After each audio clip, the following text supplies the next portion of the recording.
Oui, bonjour à tous, bienvenue sur ma chaîne. Alors, deux sujets qui sont quelque part liés. Dans l'information sur WebAgri, ça pilonne en permanence, hein, les informations au niveau agricole pour essayer de continuer de faire croire qu'il n'y aurait pas de crise en agriculture. Alors, un petit mot là-dessus. Ça s'aggrave, on le sait par les réseaux qu'on a, on le sait par des amis qui sont vendeurs de matériel. Il n'y a plus du tout de trésorerie dans les exploitations. C'est très compliqué de vendre du matériel, même du matériel d'occasion. Il n'y a plus d'argent. Et là, il est clair que c'est caché parce que le schéma qui est proposé, c'est qu'il reste entre 100 et 150 000 exploitations agricoles dites professionnelles. D'ailleurs, ce qu'il y a dans les tuyaux, c'est que ces exploitations dites professionnelles auront droit aux subventions, aux aides de la PAC et autres. Et ceux qui seront, entre guillemets, pas reconnus professionnels, alors méfiez-vous bien, parce qu'il est possible qu'un jour, les doubles actifs, on essaye de les évacuer de la PAC, ou les gens qui font moins de 120 000 euros de chiffre d'affaires. Je parle même pas des cotisants solidaires ou les gens qui ont des petites exploitations. Alors là, ceux-là, on cherche à les dégager. C'est dans les tuyaux depuis longtemps, ça. C'est dans les tuyaux depuis qu'on va dans les ministères. C'est poussé par la FNSEA, hein. Voilà. Et le COPA-COGECA au niveau européen, de réserver le gâteau de la PAC aux soi-disant professionnels. L'agriculture dite professionnelle, c'est ceux qui font tourner les boutiques, hein. Ils font tourner l'agro-industrie et l'agroalimentaire. Ça, c'est dans les tuyaux, hein. Et ce, depuis longtemps. Et pour tous les jeunes qu'il arrive à installer, parce qu'il arrive à les manipuler, malheureusement, ils n'auront pas de revenus. Certains me posent la question pourquoi ça existe encore que des gens s'installent alors qu'on est informé que c'est un métier, un des plus beaux métiers du monde, mais il rapporte pas. On peut même aller à la catastrophe, perdre de l'argent, c'est des revenus très faibles. Il y a un retour sur investissement qui est minable. On est complètement exploité. Bah pourquoi? Parce que souvent le profil, nous on a fait partie de ces gens-là, hein.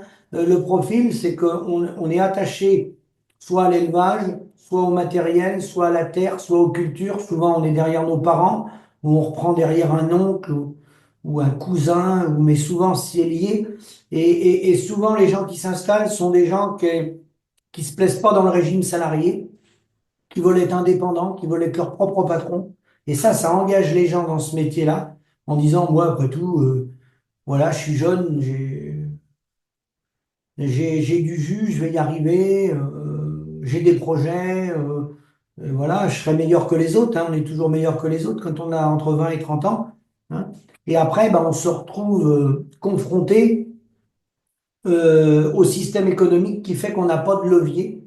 On n'a pas de levier puisqu'on n'a pas la facture, on n'a pas la main sur la valorisation de nos produits, sauf si on démarre sur des exploitations plus petites, qu'on reprend le carnet de facture, qu'on travaille par exemple en circuit court avec des AMAP ou des PAT. Mais attention, je fais une parenthèse aussi, ceux qui ont monté des fermes, des petites exploitations, voire à 5, 6, sans Étanguec, où ils font de l'entraide, où il y en a un qui est paysan boulanger, l'autre il fait la traite des vaches, l'autre il fait les céréales. Il y a des exploitations qui se sont reprises comme ça à 5, 6. C'est des modèles qui sont pour moi une des solutions, hein. C'est moins compliqué que le GAEC. S'il y en a un qui arrête une partie, il faut retrouver un exploitant pour le remplacer, mais ça remet pas en cause l'ensemble de la structure. Ils sont indépendants, mais ils s'entraident. Mais si on veut être tout à fait honnête, il y en a très très peu qui vivent dignement.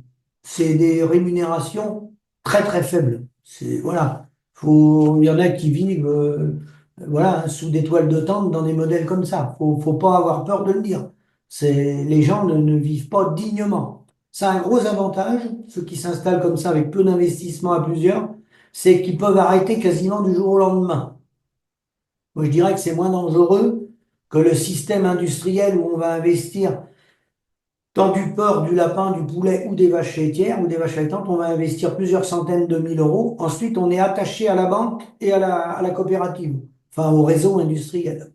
Que ceux qui s'installent comme ça en petites exploitations à 5, 6, moi j'en connais, hein, et même certains qui ont arrêté au bout de 7, 8 ans ou 10 ans, bon, bah, ils repartent, ils n'ont pas de dette. Donc ça a des avantages et des inconvénients. Dire qu'ils gagnent bien leur vie, des gens qui gagnent bien leur vie à transformer, c'est pas gagné à coup sûr, hein. Il y en a plus vraiment valorisé, il y en a plus du 2, 3 sur 10 que du 10 sur 10. Les autres végètent souvent entre 500 et 1 000 € par mois, hein. Malheureusement, parce que ce n'est pas si simple que ça. Faut pas croire que c'est simple. Alors, je vais rebondir maintenant sur l'article là. En lait, de meilleurs revenus sur les 10 dernières décennies.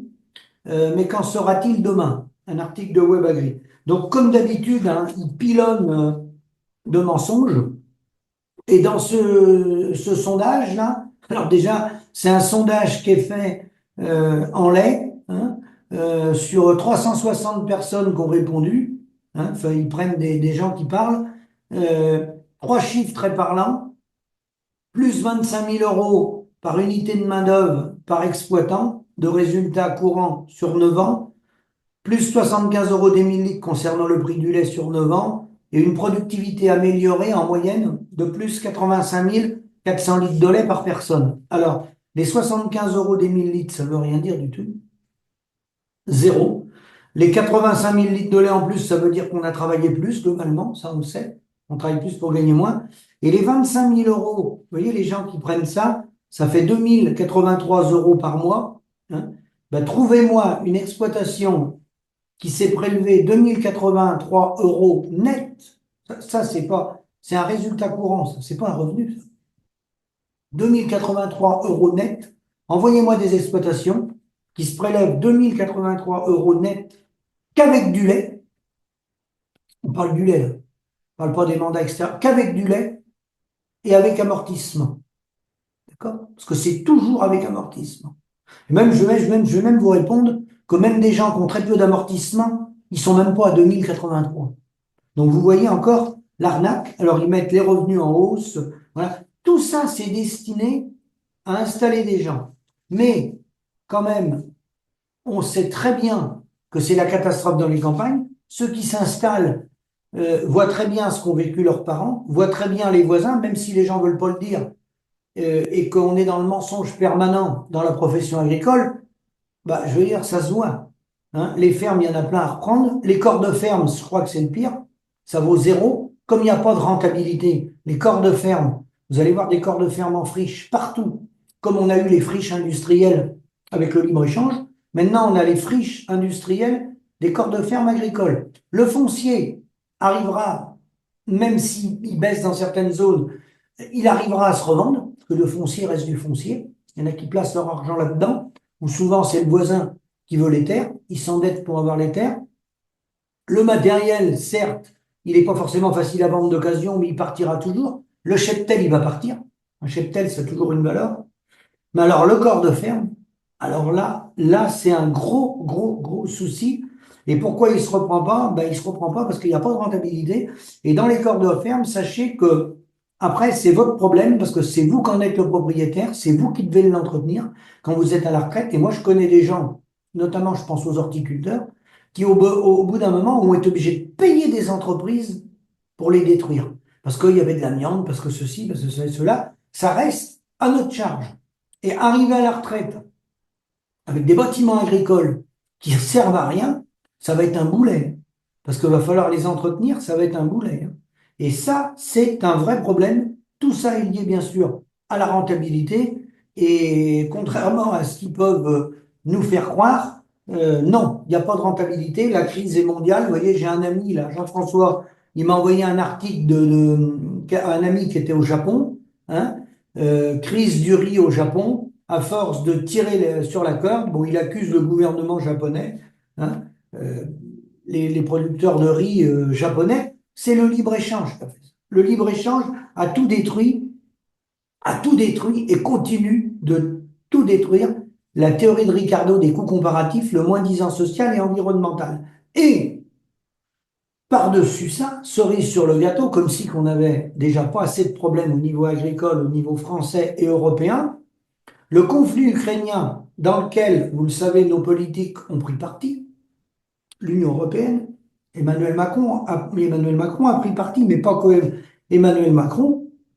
Derrière, vous savez bien que c'est l'OTAN et les États-Unis. Et comme on a pris parti, eh ben nous, les agriculteurs, on se trouve quand même plus que concernés. Alors, certes, avec les blés ukrainiens, N'oubliez pas que l'Ukraine, c'est 42 millions d'hectares cultivés. Nous, on en a 27 millions à la PAC, on en a un peu plus. On a 30 millions d'hectares avec les Landes. Mais en réalité, sur les 27 millions d'hectares cultivés, on en a qu'autour de 13 en culture. Eux, ils ont 42 millions d'hectares cultivés. Donc, c'est une force de frappe terrible, l'Ukraine, avec des terres, des tchernosiums qui sont bien meilleures que les nôtres. C'est comme ça. Bon, on a ce problème-là, déjà. Hein, qui rentrent dans l'Europe ou qui rentrent pas dans l'Europe, c'est un gros problème. Hein, les blés ukrainiens qui vont effondrer les prix, on va pas se cacher. Le roi du poulet, le groupe MHP. Hein, mais il y en a un autre problème avec le conflit ukrainien, dont on parle peu. Je vais vous lire quelques phrases. Guerre en Ukraine. Le projet européen de taxer les engrais russes donne des sueurs froides aux agriculteurs français. Ah, pas que français, ça concerne les agriculteurs européens. L'Union européenne veut surtaxer les engrais russes en juillet pour priver Moscou de revenus liés à son effort de guerre. Mais la mesure inquiète les agriculteurs européens, très dépendants de ces importations. Oui, j'ai même vu que le Copa-Cogeca dit que cette décision n'est pas une décision de la Commission européenne, le Copa-Cogeca, donc le bras européen de la FNSEA, que j'ai vu ce qu'il mettait là, que ce n'était pas une décision équilibrée. C'est le moins qu'on puisse dire. Hein, moi, je ne défends pas la FNSEA, mais là, ils ont tout faux. Hein. Tout faux. L'Union européenne, tout faux. Là, le bras de fer qui est en train de se mettre sur les engrais, hein, avec 6 millions de 6,2 millions de tonnes, hein, qu'on a importées en 2024. Hein, on en a importé déjà 2 millions depuis le début de l'année 2025. Hein, ça représente un quart des importations de fertilisants, selon les données.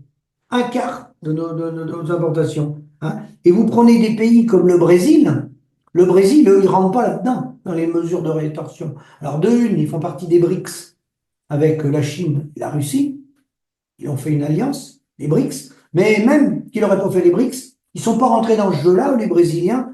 Ils n'ont pas pris parti pour une raison qui est la raison qui est la suivante. Il y a 330 millions d'hectares au, au Brésil, c'est quelque part la plus grande ferme du monde. Le Brésil, avec un potentiel de terre énorme. Il y a 175 millions d'hectares en pâturage, environ 90 millions d'hectares en culture. Ben oui, mais une fois que je vous ai dit ça, s'ils prennent des sanctions, hein, il y a un quart des importations qui viennent pour leurs engrais, pour faire tourner les exploitations agricoles, un quart des importations d'azote, de phosphate et de potassium viennent de Russie. C'est-à-dire que la Russie peut paralyser les productions des pays. D'où l'intérêt demain d'avoir l'arme stratégique qui est l'énergie. Les pays qui n'ont pas d'énergie, qui ne vont pas être autonomes en énergie, bah, ils peuvent mener aucune guerre. Vous pouvez avoir l'arme nucléaire, vous pouvez compter la dissuasion, les têtes nucléaires à celui qui en aura le plus par pays. Si vous n'avez pas d'énergie dans votre pays, si vous ne produisez pas d'énergie, vous ne pouvez rien faire. Vous allez plus fabriquer ni d'armement, ni d'usine, ni d'agriculture, ni rien, si vous êtes dépendant des autres. Et là, rentrer dans le conflit comme ils sont rentrés, j'ai pas dit que Poutine avait raison, le débat n'est pas là, mais pour aller au combat, il faut avoir des cartouches. On a quoi comme cartouche, nous? On n'a rien comme cartouche. Je vois là, effectivement, le Copa-Cogeca, le lobby, vous voyez, du Copa-Cogeca, le lobby agricole plaide pour un report d'un an des taxes ou des dérogations autorisant l'épandage de d'autres produits. Ah oui, ils ont bien vu le vent venir, le Copa-Cogeca. Là, avec si Poutine veut, si la Russie veut, ils nous mettent à genoux de tous les bouts, de tous les bouts. Alors ça veut dire pénurie d'engrais ou explosion du prix des engrais. Et là déjà, vous le savez, vous qui faites des céréales, vous voyez l'état des marges des céréales. Cette année, même s'il y a une année normale au niveau rendement, ce qui n'est pas sûr d'être le cas, mais si on prend une année normale, ça ne bouchera pas les trous des mauvaises années qui ont été faites avant. Une année normale ne bouchera pas les trous. Il faudrait une année exceptionnelle avec des prix très forts. Des prix très forts, c'est pas 200 euros. Le coût de production en céréales, aujourd'hui, il est bien au-dessus de ça. Vous regardez le prix du matériel. Le prix des tracteurs commence à évoluer. Hein, vous regardez. Hein. Donc, cette année, les gens qui font des céréales, je ne vois pas comment ils vont améliorer la situation. Même s'il y a une très bonne année d'un point de vue climatique. Il faut les deux. Il faut une bonne année climatique et il faut des prix énormes. Vous pouvez le doubler le prix des céréales. Quand on voit les charges qu'il y a aujourd'hui de mécanisation et tout ce qui tourne autour, hein, c'est faramineux, faramineux. Donc, moi, je mets en garde tous les gens qui disent qu'il faut rentrer en conflit au niveau mondial, qu'il ne faut pas la paix, qu'il faut répondre, faut avoir des politiques de va en guerre, hein, et ben les politiques de va en guerre vont détruire la paysannerie française et européenne. Hein. On va s'auto-détruire nous-mêmes avec ces politiques qui sont menées par l'Union européenne, validées bien sûr par les chefs d'État et de gouvernement français, hein, mais on va à la catastrophe avec ces politiques européennes validées par nos chefs d'État et de gouvernement qui nous entraînent dans des conflits qui nous dépassent, hein, et qui va ruiner totalement la paysannerie et l'industrie européenne. Donc je vous remercie et je vous dis à bientôt.